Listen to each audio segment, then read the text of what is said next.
Kakak saja papa cerita ya. Nabi Muhammad Sallallahu Alaihi Wasallam tuh punya sahabat tuh ada 4 orang yang di Khulafaur Rasyidin. Yang pertama tuh namanya Abu Bakar As-Siddiq. Yang kedua Umar bin Khattab. Nih. Kakak, ini papa bilang. Yang ketiga kakak. Yang ketiga tuh Utsman bin Affan. Nih. Papanya. Yang kelima tuh Ali bin Abi Thalib. Kakak, mari papa bilang. Ya sembahyang lah. Ya mau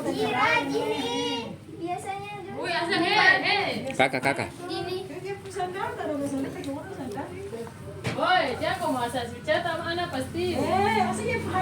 Wih, itu putaran Michael Jackson kah? Putaran Michael Jackson. Wush, gue suka tak senyum bagaimana Bapak lihat?